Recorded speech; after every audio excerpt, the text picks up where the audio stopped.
This is the fourth passage dealing with questions 33 to 42. It says, the passage is from Mercy Otis Warren, History of the Rise, Progress, and Termination of the American Revolution.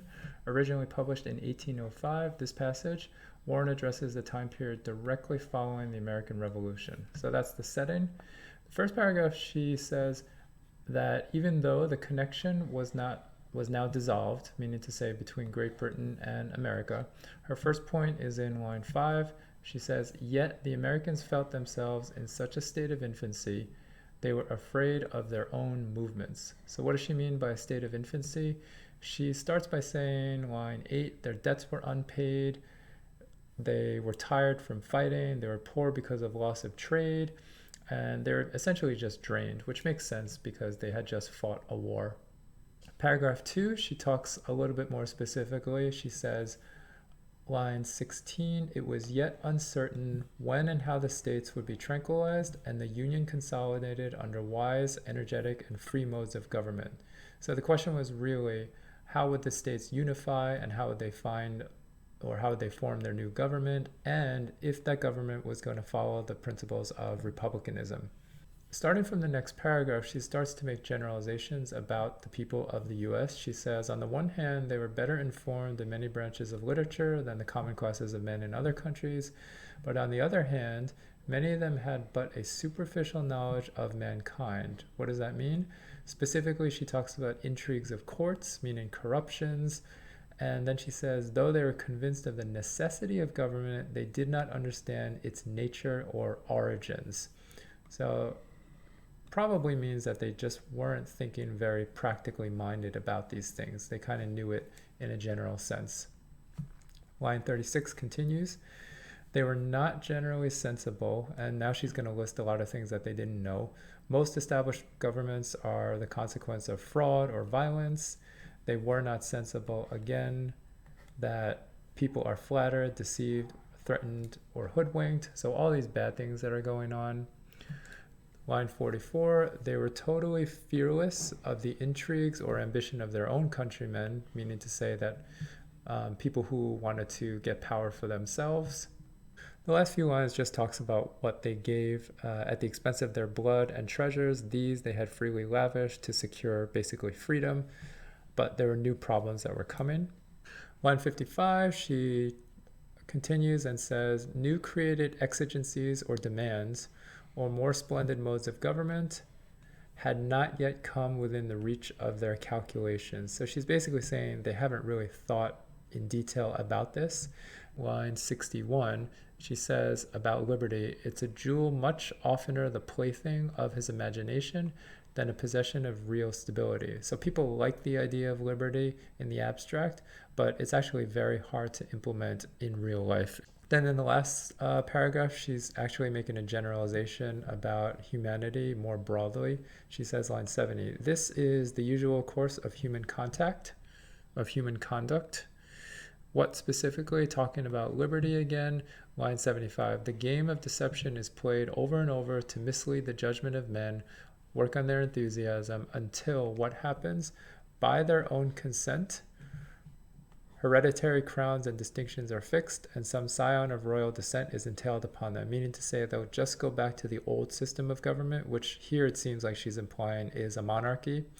And then her last conclusion, line 80, thus by habit they are ready to believe that mankind in general are not capable of the enjoyment of that liberty which nature seems to prescribe. So even though they feel like human beings should have freedom and liberty, at the end they settle upon this form of government because maybe people are just not capable of handling that freedom.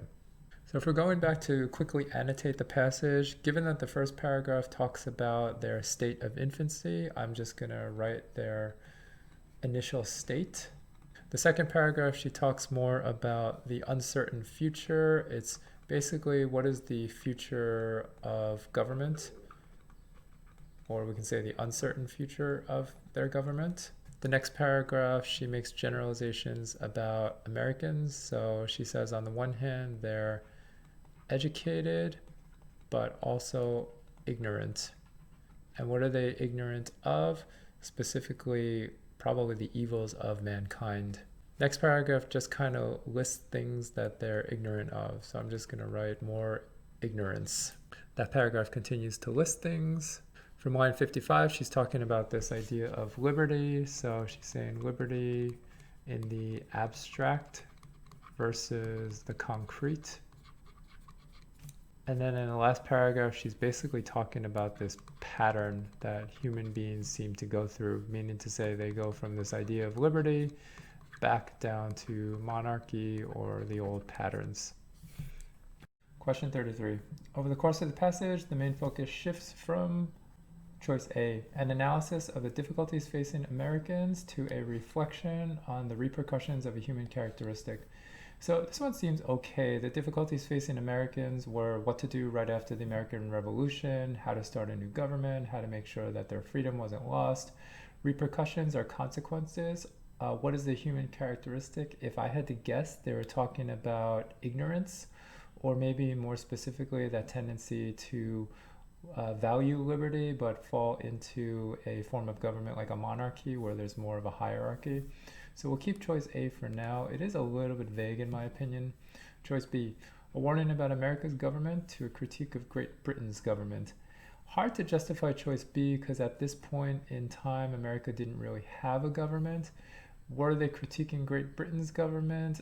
Maybe, but probably not, because there was mention of monarchies, but it really didn't go into enough depth to qualify as a critique.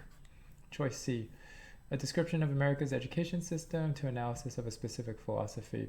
So there was one mention of Americans being more educated, definitely not a description of the whole education system. Also, not an analysis of a philosophy. A philosophy would be a way of thinking or a certain set of ideas, so C is way off. Choice D, a recollection of the end of a war to a recommendation that Americans implement a democratic system.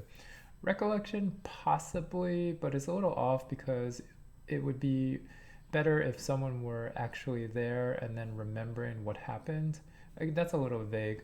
The thing that makes choice D more wrong is that it's definitely not a recommendation to implement a democratic system. Again, I think reflection is a better description of the passage because they're kind of just going over thoughts and thinking about implications and saying this is what usually happens. For it to be a recommendation, it would have to say more like this should be done, that should be done, that type of thing. So at the end, it does look like choice A is the best answer. Question 34. The image of the child just learning to walk, line 7, mainly serves 2. So let's look at it. So starting line 5, this is what we read before. Yet the Americans felt themselves in such a state of infancy that as a child just learning to walk, they were afraid of their own movements. So what's going on here is that the child is used as a metaphor to describe Americans. Just as a child is learning to walk, Americans were in their state of infancy just because right after the revolution everything was new and they had a lot to begin. So choice A, characterize the United States decision to seek independence from Great Britain as juvenile. So juvenile means immature. Again, the purpose of the metaphor is not to say that Americans are immature. It seems more to say that they're just new at these things. The metaphor was also not talking about the decision to seek independence. It was talking about their state after they had gotten independence. So A is wrong on both those counts. Choice B, emphasize the inexperience of Americans in navigating their new political position. This one seems to work because inexperience goes along with the child just learning to walk, and the whole topic and focus of the passage is their new political position, meaning to say that they're independent and what kind of government are they going to make and so forth. So we'll keep B, seems okay. Choice C, acknowledge the naivety of Americans in believing in an equitable society. This one to me seems a little bit extreme. Throughout the passage, he does talk about the ignorance of Americans and sort of not really thinking things out concretely. I don't know that he would go so far as to say that Americans were naive to believe in equitable society. I think the best thing he would say is that Americans didn't think concretely enough about how to achieve an equitable society because it's difficult. So I'll cross out choice C because B is still a better choice. Choice D, criticize the United States' attempt to become isolated from the rest of the world. no indication at all that the American Revolution was an attempt to become isolated. No mention of that in the passage. So really the answer is B. 35. Warren implies that after the Americans won independence, they questioned whether they would be. So no real line reference here, neither in question 36. So let's look through the answers real quickly. Choice A, forced to rejoin with Great Britain to secure their financial future. So there was talk about Americans not having much money after the war, but no mention at all whether they were thinking about being forced to rejoin with Great Britain. So that's what makes that wrong. Choice B, able to return to the occupations they held before the war. This one could be confusing, so it pays to look at it. If you look at line 11, it does say they were poor from the loss of trade, the neglect of their usual occupations, and the drains from every quarter for support of a long and expensive war. So it does say that they had neglected their occupations, but there's no mention that they would doubt that they would be able to return to them. In other words, it doesn't say anything about the jobs having disappeared or not being able to return to their former way of life. So we'll cross out choice B. C, able to create a political system that appeases all citizens. I don't really think there's any specific line that backs up choice C. It does seem to go along with the general sense of liberty and freedom that the passage is talking about, so we'll keep it for now. Choice D, beholden to other countries because of their amassed debt. Again, beholden to other countries would mean that they are in other countries' debt and they would have to do what they say, or now they owe them. There seemed to be an amassed amount of debt, but no indication that they were now under the mercy of other countries. So we'll cross out D, and really we're left with C because it's kind of the best choice out of all of them. Question 36. Warren contrasts Americans' knowledge of different areas of study with their unworldly view of. So let's go back to the passage where she talks about that. That's right over here in line 25. It is true that from a general attention to early education, the people of the U.S. were better informed in many branches of literature than the common classes of men in other countries, yet many of them had but a superficial knowledge of mankind. So this is talking about like human beings. And what is that knowledge? Notice that all the things that we talked about before were things that human beings do, such as deception, intrigues, corruption. The next paragraph talks about things like fraud or violence and flattery, deceit, being threatened. So looking at this, the answer choices, the one that characterizes this best, all of it, is human nature. Looking at the other choices, popular literature, no comment of it. If anything, the Americans were better at knowing literature in general. Education in other countries, it doesn't say anything about Americans' views of education in other countries, so we'll cross that one out. D, the theories of democracy. You might have been thinking this one because it did say that Americans in general have this naivety about implementing government. Again, the main reason it's not the answer is because she's not contrasting their knowledge of different areas of study with the unworldly view of the theories of democracy. The direct contrast is with their unworldly view of their fellow human beings. Question 37. In the passage, Warren characterizes Americans of post-Revolutionary War period as. So how does she characterize the Americans? How does she describe them? Remember, most of the things that we were talking about were general naivety, possibly ignorance, but let's go through these real quick before we look at the evidence. Naive and idealistic, that one seems okay, because remember they were talking about how they liked the idea of liberty, but they didn't really have any practical ideas how to implement it.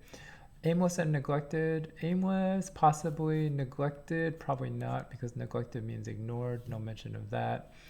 C, imaginative and resourceful. This could be true, but I don't remember anything in the passage that really suggested that. Again, the focus was more on their negatives. Choice D, learned and cultured. Learned possibly in the areas of literature, which she admits. Cultured, no real mention of their knowledge in other areas, so D is probably not the answer. Question 38, moving on to the evidence. Which choice provides the best evidence for the answer? So remember, we're looking for something that describes the Americans in general, and most likely something which describes them as naive and idealistic. Choice A, lines 19 through 24. So start from line 16. It was yet uncertain, blah, blah, blah.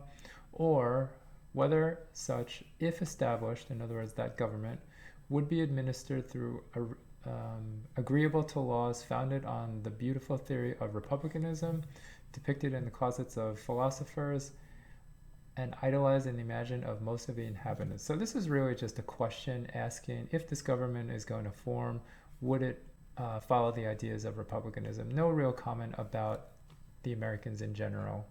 So we'll cross out choice A. Choice B, 25 through 28. It is indeed true that from a general attention to early education, the people of the U.S. were better informed in many branches of literature than the common classes of men in most other countries. So keep in mind the sentence stops here. So these 4 lines alone definitely don't characterize Americans as naive. They do characterize them as better educated in branches of literature. So we'll cross off choice B. Choice C, lines 30 to 35. They were ignorant of the intrigues of courts, and though convinced of the necessity of government, did not fully understand its nature. They had generally supposed there was little to do but shake off the yoke of foreign domination and annihilate the name of king.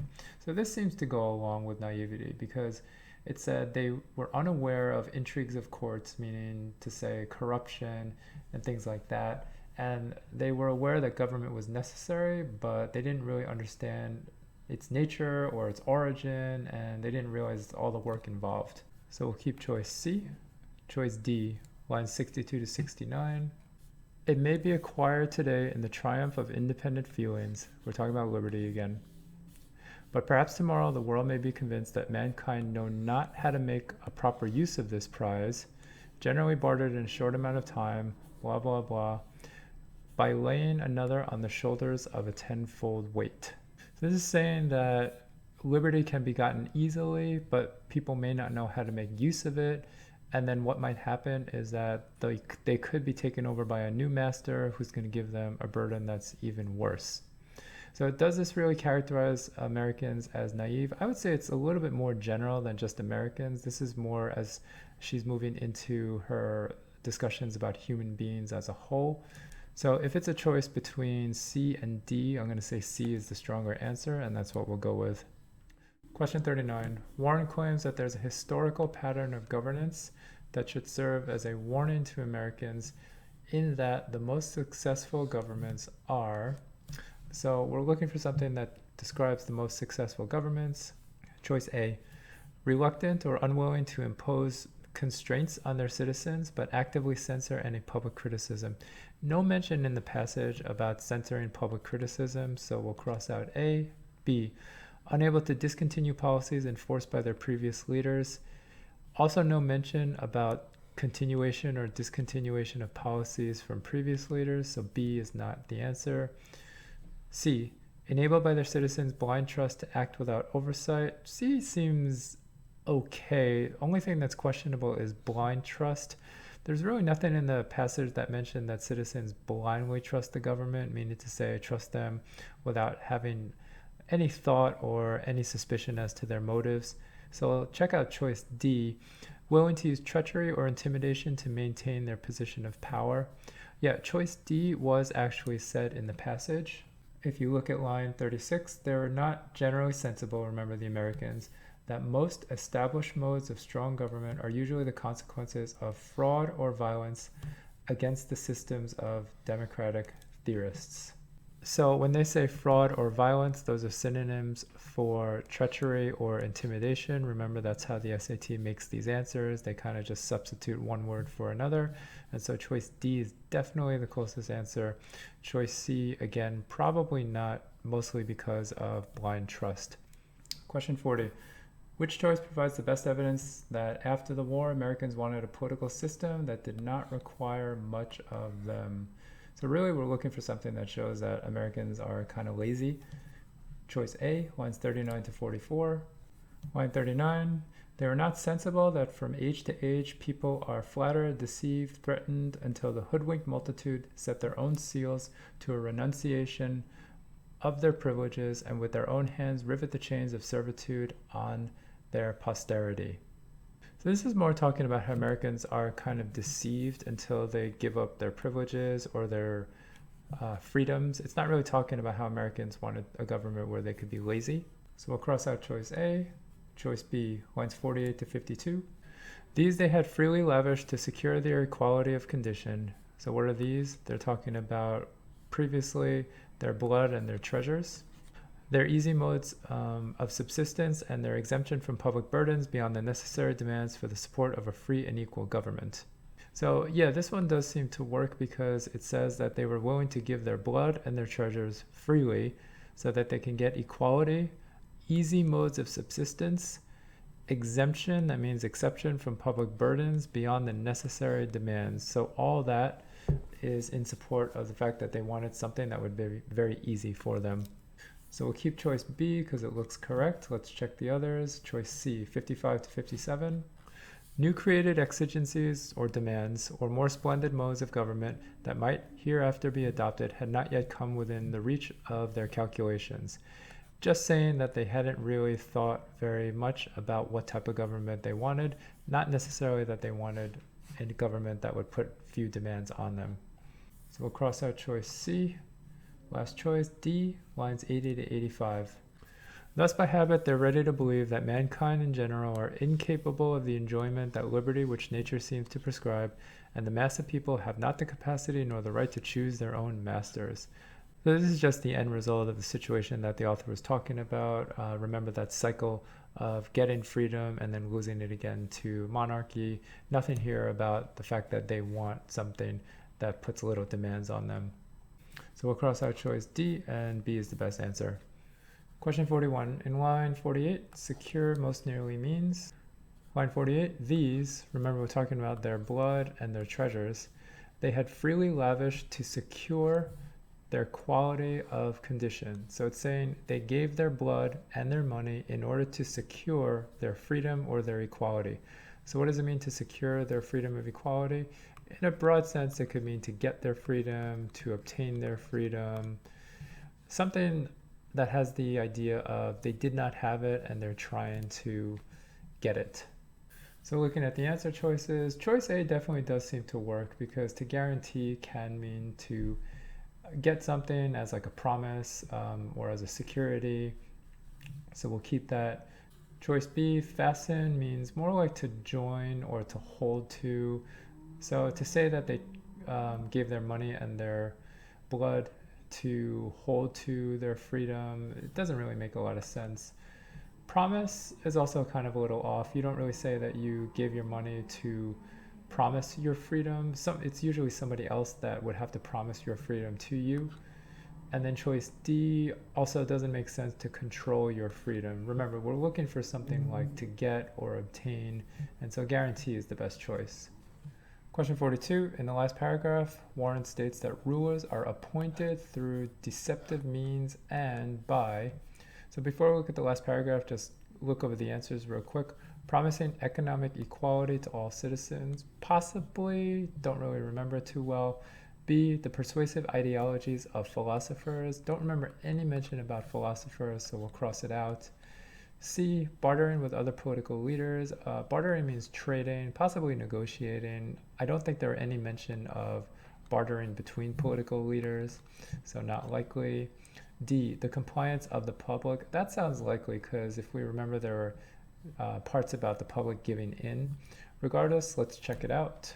So if we look specifically at line 75, it says the game of deception is played over and over to mislead the judgment of men and work on their enthusiasm until, by their own consent, hereditary crowns and distinctions are fixed. So consent here means by their own permission, and that pretty much is a synonym for compliance, and so D is the right answer.